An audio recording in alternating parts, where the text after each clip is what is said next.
Trump poisons himself to prove a point. I happen to be taking it. And Nancy Pelosi says fatties shouldn't do that. Morbidly obese, they say. Boris Johnson thinks kids don't spread disease. Hobby Lobby is in hot holy water. And the Hollywood moment.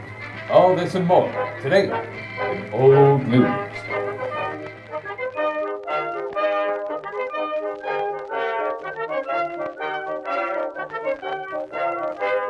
Obamagate, the new outrageous headline from the Trump administration. But few people know what it is, including impeached President Donald Trump. What crime exactly are you accusing President Obama of committing?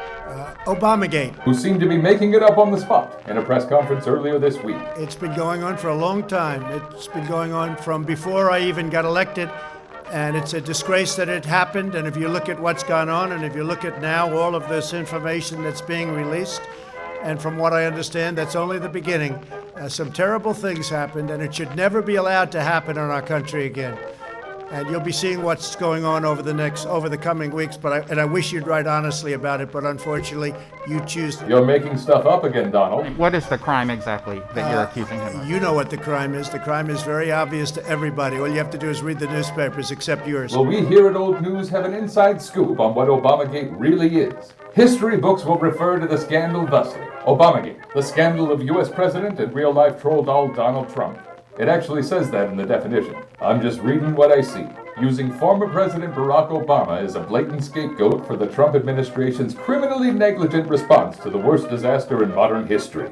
The obviousness and ridiculousness of the distraction is a large part of the scandal, which caused the term Obamagate to be adopted as a tongue-in-cheek reference to the long list of the unqualified president's mistakes, backroom deals, and atrocities, including pulling out of the Paris Agreement, locking kids in cages, colluding with Russians, praising Nazis, grabbing by the pussy, starting a trade war, downplaying the virus, poisoning Americans, coercion, lies, sexism, bullying, and all those times he tried to kill Superman. We must stay alert. We must continue to control the virus and save lives. After first being so cryptic that nobody knew what the fuck he was talking about. It doesn't really mean anything. I don't know what stay alert means. UK Prime Minister and man who is either never a child or is a child right now, Boris Johnson, says it's time for kids to go back to school. It's too early for many non-essential jobs to reopen, but kids are just fine. Children at this age do not understand social distancing. The children touch everything. Because kids don't ever spread sickness, right? Staff are concerned that they could potentially pick up the virus from children and then take it home to their own families. We must stay alert, control the virus, and save lives. Speaking of preposterous hair, impeached president and guy who lost his nurse Donald Trump rocked the nation Monday night when he told the world that he's been taking hydroxychloroquine for over a week. I happen to be taking it. Hydroxychloroquine? I'm taking it, hydroxychloroquine. At the suggestion of an unknown doctor who reached out to him in a fan letter. I think it's good. I've heard a lot of good stories. And you'd be surprised at how many people are taking it. That's right. He's taking it because other people are taking it.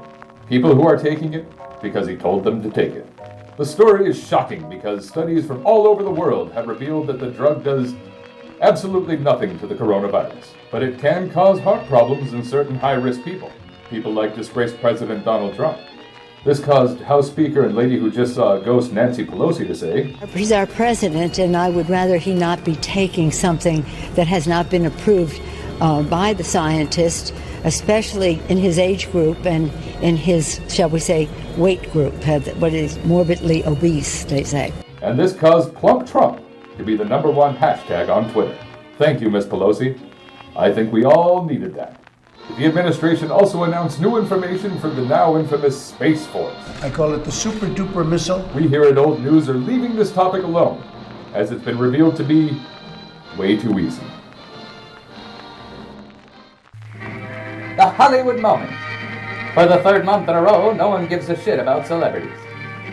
And in other news, Disney World opens its shopping area today. With infections still on the rise in Florida, they figured that would be the smart thing to do. The artistic band of religious assholes known as Hobby Lobby is back in the news after having biblical assets seized because they were illegally purchased from smugglers who used the money to fund ISIS. Seriously.